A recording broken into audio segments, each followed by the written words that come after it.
Assalamualaikum warahmatullahi wabarakatuh. Oke, kembali lagi di pembelajaran fisika coy pertemuan ke-9.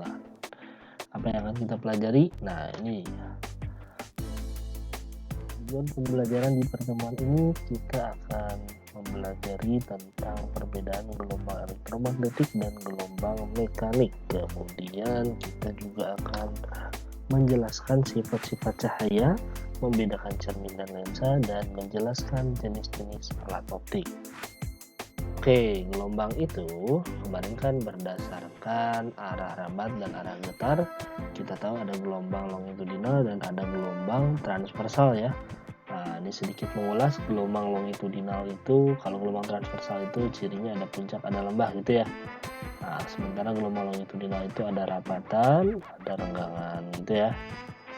Nah, sekarang kita masuk ke bagian gelombang berdasarkan medium perambatannya. Nah, diketahui kalau berdasarkan medium perambatannya, gelombang itu dibagi menjadi dua. Yang pertama adalah gelombang mekanik. Nah, mekanik. Dan yang kedua adalah gelombang elektromagnetik. Nah, apa itu yang disebut dengan gelombang mekanik? Jadi, gelombang mekanik itu adalah gelombang yang ketika perambatannya dia membutuhkan medium. Kata kuncinya itu ya, dia membutuhkan medium. Sementara gelombang elektromagnetik itu dia membutuhkan medium dalam merambat. Contoh nih ya, ini gelombang tali ya, ketika orang ini merambatkan getarannya, kan gelombang itu getaran yang merambat ya. Ketika dia merambatkan getarannya, mediumnya apa? Mediumnya adalah tali ya. Terus kemudian ini gelombang air, ombak. Nah, mediumnya adalah air. Kemudian gelombang suara. Nah, gelombang suara juga butuh medium ya. Kita udah pelajari itu, gelombang suara itu butuh medium. Mediumnya apa? Mediumnya udara ya. Jadi kalau di ruang hampa jelas dia tidak bisa ada suara ya, karena gelombang mekanik ya si suara ini butuh medium. Oke, kalau gelombang elektromagnetik kebalikannya dari gelombang mekanik, artinya dia tidak butuh medium, dia tidak butuh medium perambatan ya. Perambatan. Contohnya apa? Contohnya adalah cahaya nih ya. Gelombang cahaya. Nah, cahaya yang dipancarkan dari matahari bisa sampai ke bumi itu tidak membutuhkan medium apapun ya. Nah, ini cahaya dan ini sifat-sifat cahayanya nih, yang ini dan ini itu sifat-sifat cahayanya. Nanti akan kita pelajari di slide selanjutnya. Kemudian sifat-sifat cahaya. Nah, ini sifat-sifat cahaya nih yang perlu kalian pahami. Yang pertama di sini sifat cahaya itu dia merambat lurus ya. Merambat lurus. Nah, kalian bisa coba nih. Percobaannya seperti ini nih ya. Jadi kalian letakkan lilin, kemudian bikin kertas, dibolongin. Itu si lilinnya masih bisa kelihatan. Kenapa? Karena cahayanya merambat lurus. Cahaya dari lilin ini merambat lurus ke sini ya, ke pengamat. Seperti itu ya, itu membuktikan bahwa cahaya itu merambat lurus. Yang kedua nih, sifat-sifat cahaya yang kedua yaitu cahaya dapat menembus benda bening, menembus benda bening ya. Nah, cahaya dapat menembus benda bening. Contohnya apa? Nih, contohnya ketika kalian sinari sebuah gelas berisi air kan bening ya. Kita sinari dengan cahaya, dia akan tembus tuh ya, karena dia menembus benda bening. Yang ketiga, cahaya itu dapat dipantulkan,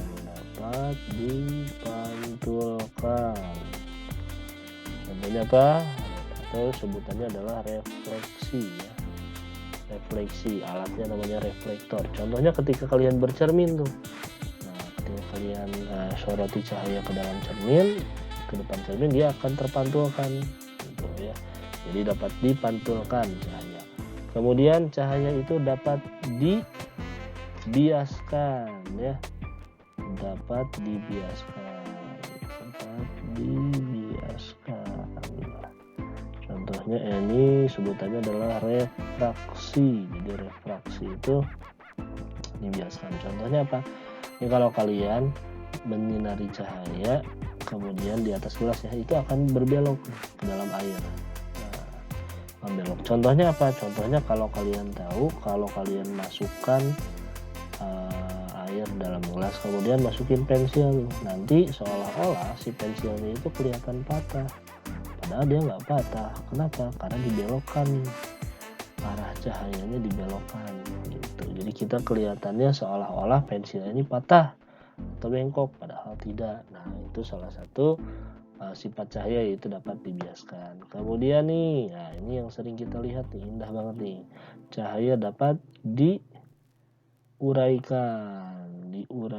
Jadi cahaya putih itu ya, cahaya putih ini disebut dengan cahaya polikromatik. Polikromatik itu artinya terdiri dari banyak cahaya. Ketika masuk ke dalam prisma, ini prisma ya, prisma dia akan terurai menjadi cahaya monokromatik. Ada apa aja monokromatik? Ya itu Meiji-ku Hibiniu ya, itu cahaya monokromatik. Dapat diuraikan atau istilah lainnya adalah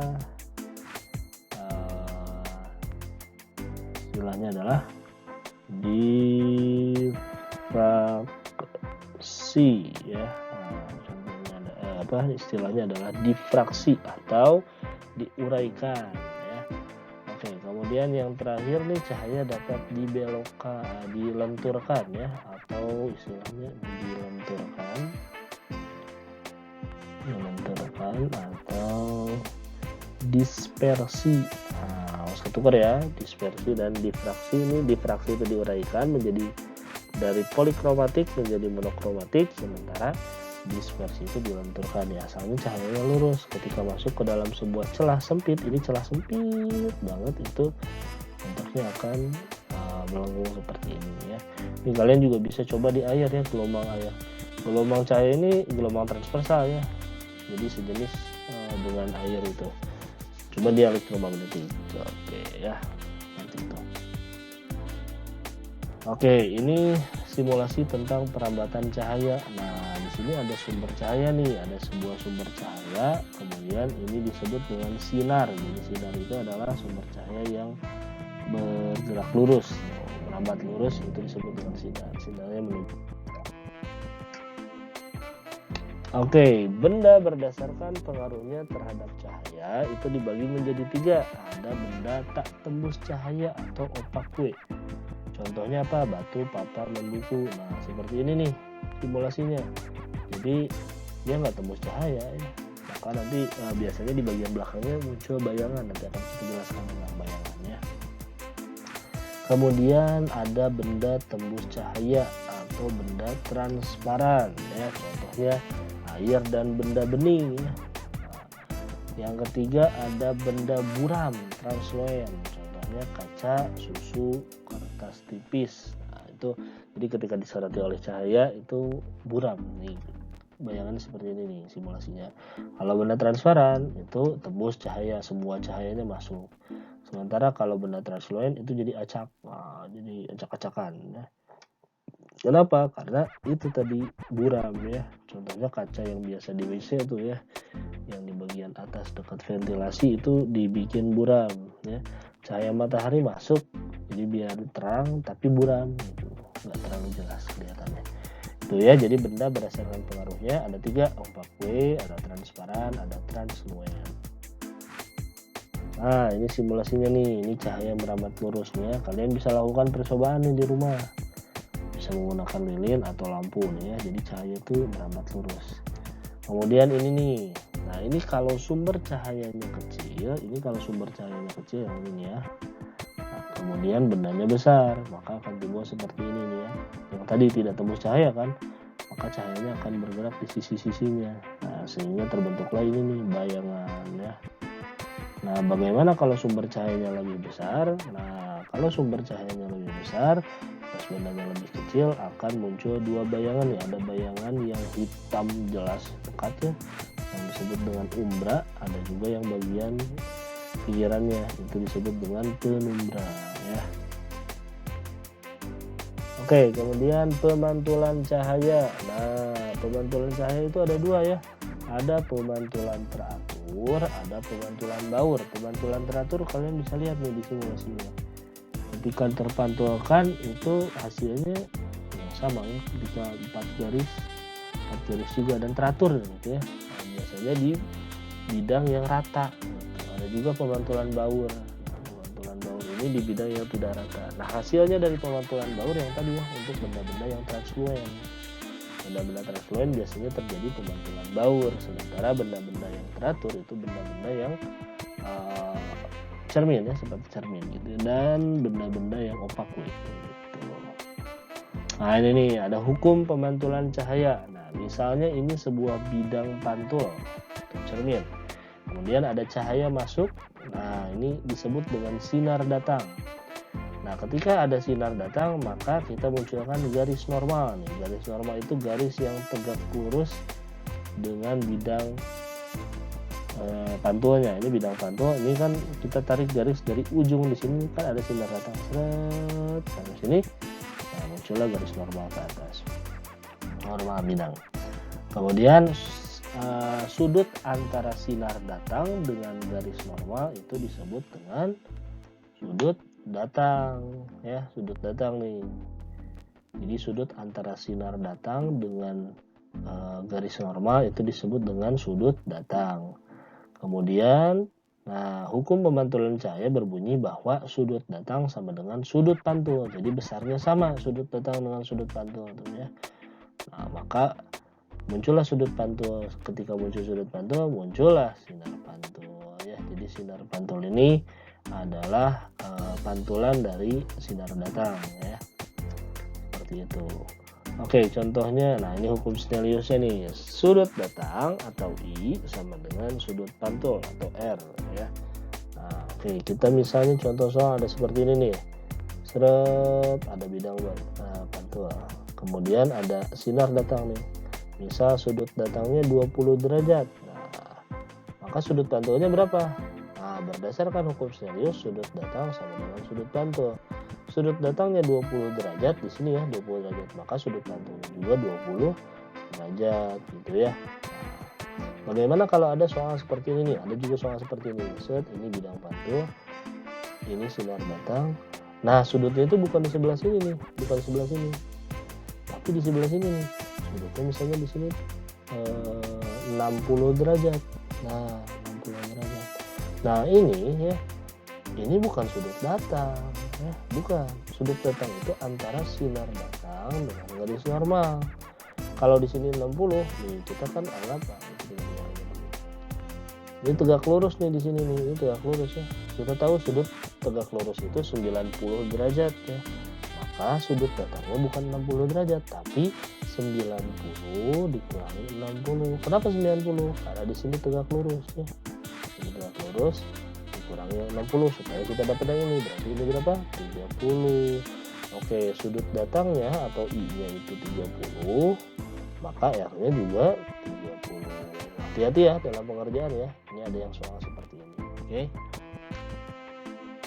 Pembentukan bayangan pada cermin datar. Nah, ini contohlah simulasi pembentukan bayangan pada cermin datar.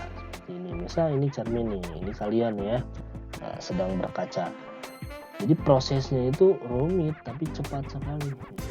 Nih, ada sinar datang ke arah atas, dipantul ini garis normal dipantulkan, ini I ya, sudut datang, R sudut pantul dipantulkan ke sana dan diteruskan ke sini. Garis putus-putus itu adalah garis terusan dari sinar pantulnya. Dan ada lagi sinar datangnya lurus, sinar pantulnya juga lurus ke sana. Nah, ini terusannya ya. Ada lagi sinar dari bawah lurus ke sini, balik lagi lurus. Nah, ini terusannya. Kemudian ada lagi yang belok ke bawah, ini garis normal, ini sudut datang sudut pantul, ini sinar pantulnya, kemudian ini terusan dari sinar pantul. Nah, ini nih harus diperhatikan. Perpotongan dari sinar pantul, terusan dari sinar pantul, inilah yang menghasilkan bayangan. Jadi bayangan kita kenapa bisa sama? Nah, karena bidangnya datar sih. Jadi frekuensi sinar pantulnya juga diteruskan dan besarnya sama seperti itu. Oke, ini pengenalan sedikit tentang lensa dan cermin. Kalian sudah pasti tahu ya, ada lensa dan ada cermin. Nah, ini ada cermin cembung kembar, ada datar cembung, cembung kembar. Ini gabungan ya sebenarnya. Sebenarnya kalau lensa sendiri itu ada 3, ada yang datar ya, lensa datar ya kacamata biasa ya. Terus lensa cekung sama lensa cembung. Kalau lensa cekung itu biasanya yang punya minus ya, kalau istilahnya di kata-kata miopia atau rabun jauh ya, biasanya minus digunakan untuk cermin cekung. Sementara untuk cermin cembung ini yang memiliki hipermetropia atau memiliki kekurangan mata, tidak bisa melihat yang dekat atau rabun dekat ya. Jadi misalnya orang tua yang nggak bisa lihat yang dekat nih, maka gunakan lensa cembung ya. Kemudian di sini ada cermin. Nah, cermin juga ada 3 nih ya, ada cermin datar, ada ini cermin datar ya, ini cermin cekung, ini cermin cembung ya. Cermin cekung biasanya di sendok ya, atau dicentong. Biasanya bayangannya terbalik, ini terbalik nih ya, perhatikan ini terbalik. Nah, kalau cermin datar itu sifat dari cermin datar itu maya, tegak, dan sama besarnya sama. Kemudian ini cermin cembung nih, biasa kalian temukan di simpang jalan atau kalian bisa temukan di mobil ya, di spion mobil. Nah, ini alat optik. Kemudian alat optik yang kita kenalan dikit, ada mata, terus ada kamera, terus ada loop atau kaca pembesar, kemudian ada teropong, kemudian nih teropong untuk melihat, atau teropong atau teleskop untuk melihat benda-benda yang jauh di luar angkasa ya. Nah, kemudian ada juga periskop. Periskop ini biasanya digunakan di kapal selam ya, untuk melihat bagian atas. Kita lihatnya di bagian bawah ini. Prinsipnya pakai pemantulan di sini. Nanti kita bisa buat. Kemudian ada mikroskop. Nah, kalian sering temukan di lab ya. Dan ada proyektor. Itu salah satu terapan dari alat optik ya.